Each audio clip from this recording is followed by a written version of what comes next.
राष्ट्रपति करेंगे और उस राष्ट्रपति जब उस पद पर बैठे के राष्ट्रपति के पद का कार्य करेंगे, कार्यवाहक के रूप में कार्य करेंगे, तो सारी शक्तियों का यूज वो किसी करेंगे, राष्ट्रपति की शक्ति। क्या मेरी बात समझ में आ रही है? जब कभी भी राष्ट्रपति अनुपस्थित होंगे तो राष्ट्रपति के पद पर उपराष्ट्रपति को कार्यवाहक के रूप में उठाया जाएगा और उस समय सारी शक्तियां वो उपराष्ट्रपति की यूज ना करके राष्ट्रपति की शक्तियों का यूज करेंगे। समझ में आ रहा है? अब आते हैं अनुच्छेद 66 इसमें आते हैं इसमें है इसका चुनाव और यह बोलेंगे इसका निर्वाचन। ठीक है, और निर्वाचन होता है एकल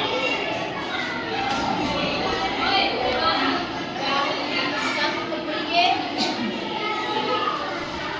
आनुपातिक पद्धति द्वारा। जैसे राष्ट्रपति का निर्वाचन हो रहा था, वैसे उपराष्ट्रपति का भी निर्वाचन कैसे होगा? एकल संसदीय आनुपातिक पद्धति के द्वारा चुनाव होगा और जो इसमें चुनाव में भाग लेंगे वो सदन के दोनों सदन के लोग हैं, राज्यसभा के भी लेंगे और लोकसभा के भी। और इसमें मनोनीत भी लेंगे। कैसे लिखेगा?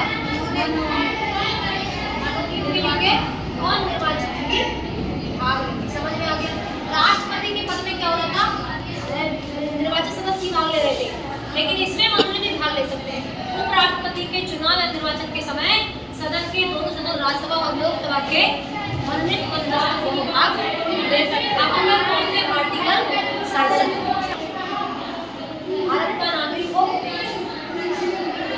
भारत का नागरिक।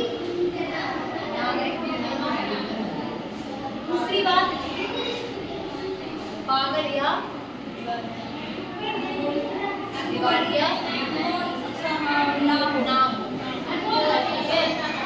लाभ के पद पर लाभ के पद पर नाम। चौथी बात, विधानमंडल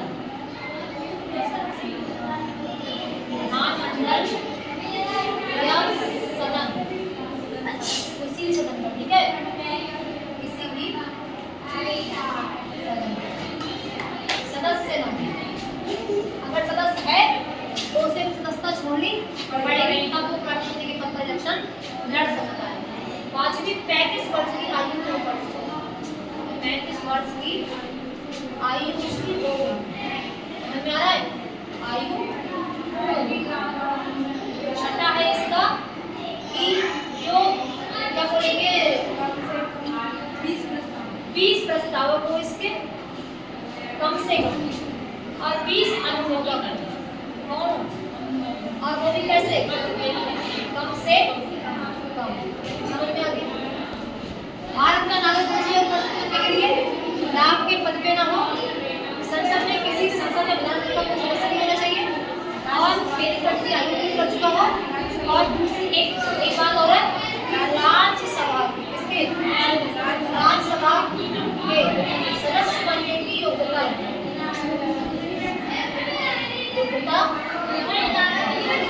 हो सकता है, वो व्यक्ति उपराष्ट्रपति के पद पर खड़ा हो सकता है। भारत का नागरिक को पहली बार पागल बनाया ना हो, नागरिक कोई पद पर ना हो और प्रधानमंत्री में और सदन में किसी के सदस्य 35 वर्ष की आयु पूरी कर चुका हो और 20 प्रस्तावों को 20 अनुमोदन उसके पेपर पर और राष्ट्रपति की योग्यता इतनी। अगर तुम्हारे पास क्या है क्वालिटीज है कि आप पूरी कर रहे हैं तो आप क्या कर सकते हैं? उपराष्ट्रपति के पद का इलेक्शन लड़ सकते हैं। आगे देखते हैं उपराष्ट्रपति का हम लोग कार्य। दिक्कत ही नहीं है इसमें। क्या है ना,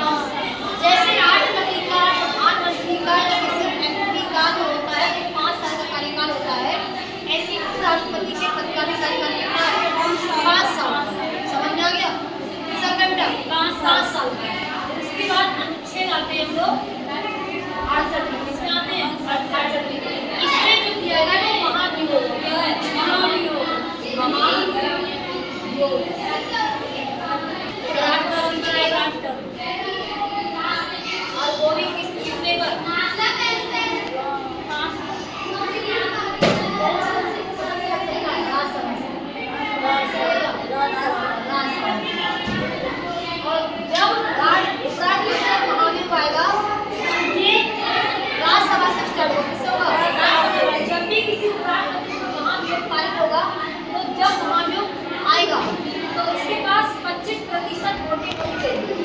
राज्यसभा के पास 25% वोटिंग होनी चाहिए।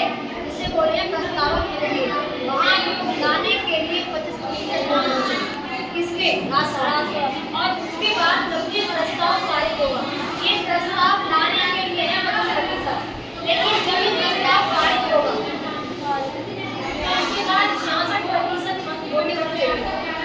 राष्ट्रपति को पद से हटाने के लिए महाभियोग का ही प्रयोग करते हैं, और लाने के लिए 25% प्रस्ताव होना चाहिए और पारित करने के लिए 66% वोट होना चाहिए। सब जगह क्या होगा? राष्ट्रपति के ऊपर महाभियोग होगा। और जब ये होगा तो उसको सूचना भी देनी पड़ेगी पहले, ऐसे राष्ट्रपति को देते हैं, ऐसे किसको ना देनी पड़ेगी। समझ में आ रहा है? अब आर्टिकल 68 इसमें किया गया है चुनाव।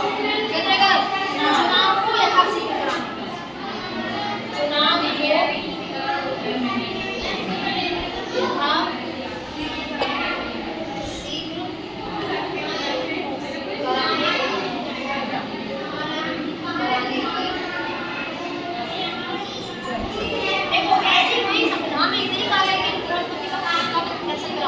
लेकिन ये कहा गया है कि अगर उपराष्ट्रपति का पद खाली है तो हो सके जल्दी से जल्दी उसको क्या करना, निर्वाचित कराना। लेकिन ऐसा निश्चित नहीं है कि कब कराना है। समझ में आ रहा है?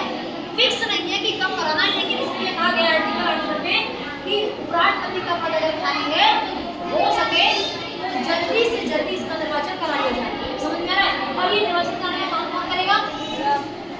चुनाव आयोग। कौन करेगा? चुनाव आयोग इसका निर्वाचन कराएगा। जैसे राष्ट्रपति को कराता है वैसे उपराष्ट्रपति को क्या कराएगा? इसमें चुनाव। ठीक है, अब देखते हैं आर्टिकल